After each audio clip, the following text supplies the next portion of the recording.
welcome to my channel. Well, in this video, I'm going to tell you about 7th Lord placement in your Taurus sign. I've begun this series of 7th Lord placement in signs, okay? So this video is really going to be interesting because you will be able to know the traits and the features your spouse is going to carry, because signs and houses where your 7th Lord is getting placed is very important to know about your spouse.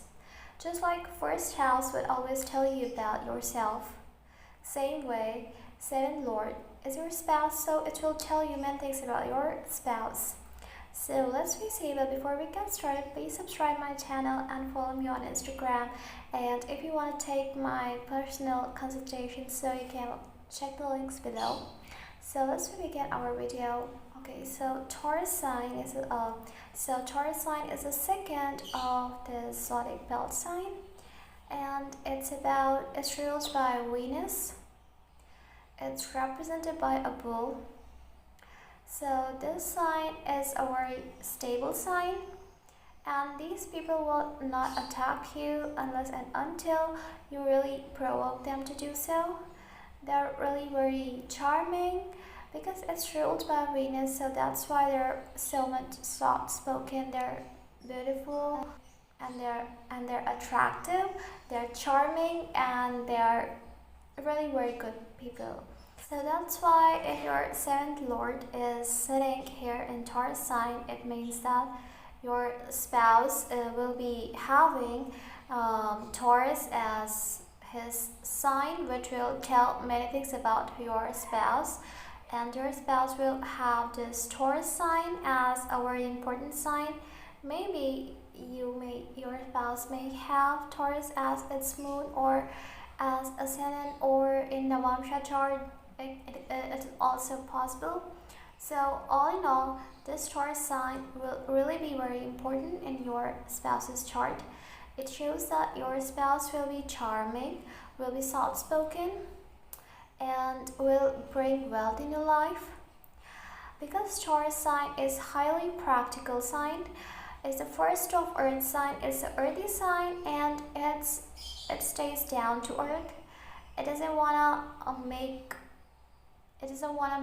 decisions which are impractical, which do not have any base. So they always want to work practically, think practically, rather than thinking by emotions or thinking something without having a particular base. So now let's see what will happen when a particular planet ruling your 7th house is sitting here. So let's begin. 7th Lord is Sun. It means you're an Aquarius ascendant. So if you're an Aquarius ascendant, it shows that your Sun is ruling your this 7th Lord, 7th house, and it's sitting in your Taurus sign, which is falling in your 4th house. So it shows that your spouse will be, first of all, very egoist and very dominative. He will not be the one who will be controlled by you, or he won't listen or follow your orders. So in this case, you will have to listen to your spouse, and you will have to follow, because Saturn is a servant. Saturn likes to follow orders. Saturn doesn't like to give orders.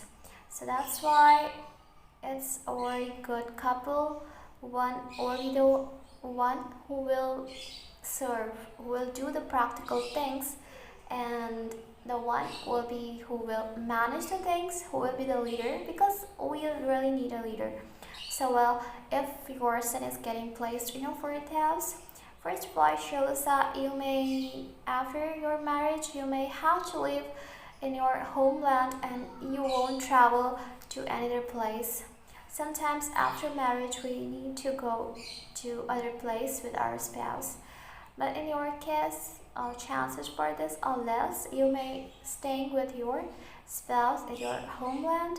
Your spouse will also act as your mother, just like your mother would have cared for you or have become like an authoritative figure in your life. Just like a mother controls his child, Same way, your spouse will take place of your mother, and it also shows your spouse will really bring wealth in your life, will bring a good luck, and you may also get a house where you can make a house which is just like palace.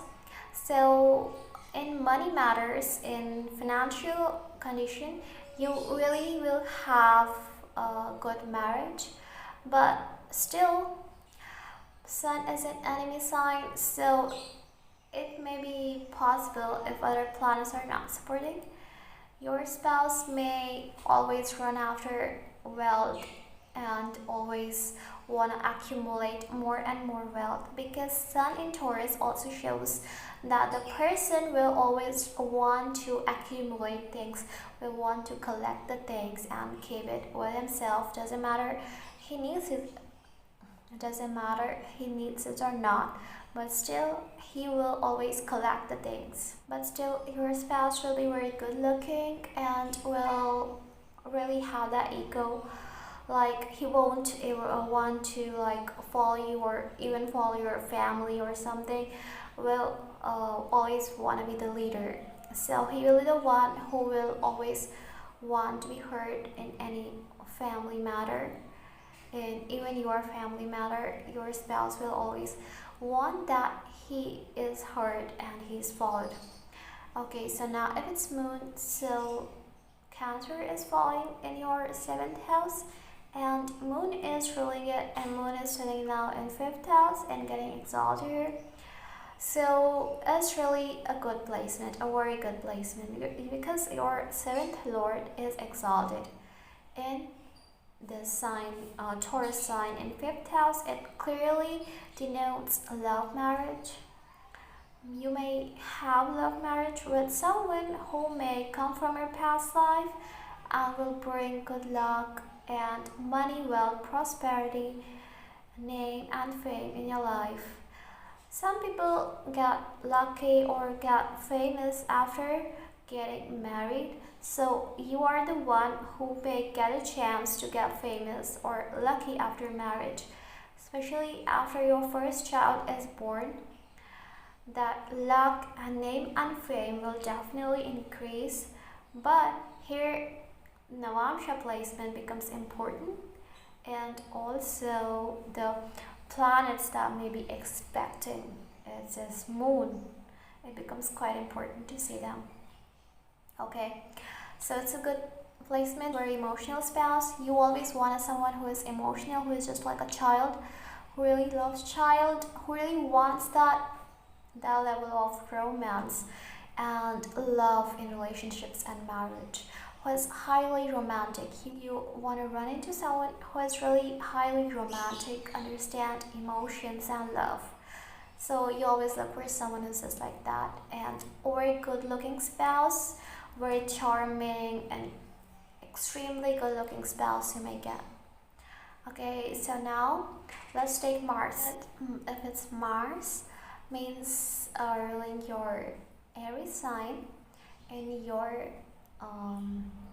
birth chart is ruling Aries sign, and now it's setting in your 8th house Mars. Okay, because Taurus is falling in your 8th house, so it shows that your spouse will definitely bring a lot of transformation in your life, and will definitely be argumentative, will be very dominant, will be having always want to fight, or like all the characteristic of Mars will be present in your spouse. So it shows that you will get a spouse who is very argumentative. Just in small things he always starts arguing with you, and always want to be the one who is heard, because all the sun is a king. Okay, but Mars is also army man, and he is in charge of controlling the soldiers and controlling the army. So he also has that characteristic or features of sun being dominant. Okay, like he always wants to fight, that he has the feature like I trait that I want to fight. So marriage is a very delicate matter, and in this we need to lose sometimes. We do not need to always win the fight, because it's not a battlefield, it's not a war, it's a marriage. It's a union of souls where Mars fails actually.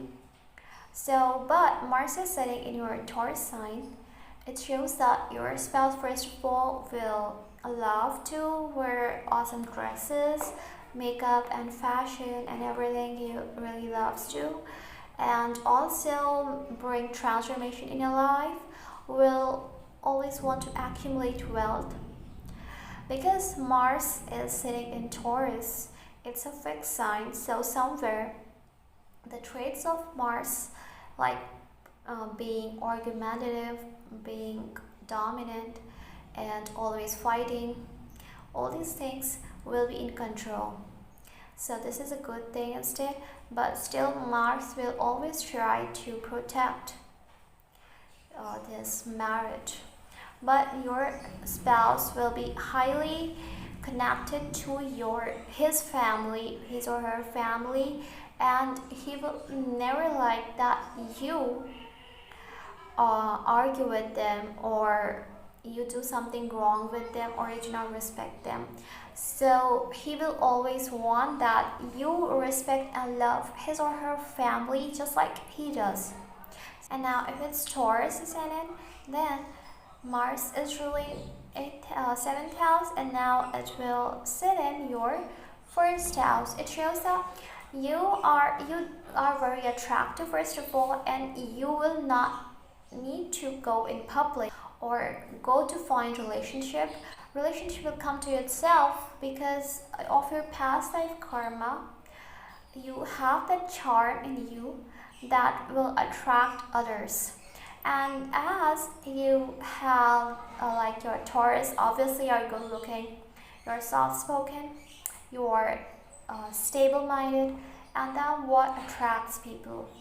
So you will attract others, and they may come to you to offer relationships, or you may fall in love with someone who is still already in love with you.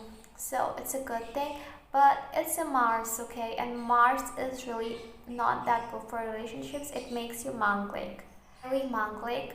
So it will definitely bring problems in marriage, in getting married. So you need to be very careful while you deal with this marriage matters. Your spouse and you may have lots of arguments and fights. Okay, because no matter in which sign is placed, Mars is Mars. So if you don't argue by your mouth, you may argue by your heart. So that's not a really good thing. So you will have to be very patient while you deal with your marriage. Otherwise, the things may become worse. So don't let it happen. And seeing the placement in Navamsha is also highly important. So now if it's Venus, so Venus is ruling Taurus sign, and it's sitting in Taurus sign in the 7th house. It shows it will really get a wealthy spouse. You'll get a spouse who's very good looking, or much interested in arts, media, fashion, modeling, or something like that. It's very soft spoken, it's charming, and really attracts anyone by his good looks. Is very charming, is very good looking, and attracts anyone by his good looks. So you will get a very good spouse. But it should you have Karaka Panashi, okay? Now Venus, that's Karka 7th house, is sitting here in 7th house. It will lessen that happiness of marriage, like it shows that you are the person who may have many partners, like many girlfriends or boyfriends, or may sometime if other planets are supporting this thing, you may cheat your spouse, or your spouse may cheat you if other planets are also like Rahu or Ketu, they're putting their aspect here. So it's chances are there that you may cheat your spouse, or because it's your 7th house and Venus in Taurus, you definitely have a lot of opposite sex coming after you. So this is the thing, but we need to see everything before we tell something. So we need to see everything before we confirm something. And now if it's Libra, you're sitting here, it shows that and it's sitting in your 2nd house. It's Aries ascendant. It shows your spouse will bring wealth in your life and will have very good bonding with your family, will increase wealth, will increase your savings, will be highly soft-spoken. You're also a soft-spoken person. You also have wealth in your life, but your spouse will enhance it, okay? And your spouse is very beautiful, very attractive, will be very much into arts and media. Doesn't matter that your spouse is not in that field, but will always be doing fashion, makeup, or singing, or in any artistic talent your spouse may have, okay? So this is the thing. And now, but one more thing, 7th Lord is going 8 places away from itself, okay, which is end of marriage. 2nd house is what? It's end of marriage, okay? Just like 8th house is our end, the 8th house is end of marriage, 2nd house. If Saturn anywhere comes in this combination, it shows that you may have a long-lasting marriage, okay? But your marriage will bring a big transformation in your life. Okay, you may have to go through transformations, like you may also go abroad if Jupiter somewhere comes in this combination. But Venus should not be combust. If it's combust, then these things will become very less. So Venus should be well placed here. If Mercury is here, then it's really very good. If Rahu is here, then also it's good. But if Sun is here, or Sun like Saturn or Mars aspecting it, or making it afflicted, then it's really not good.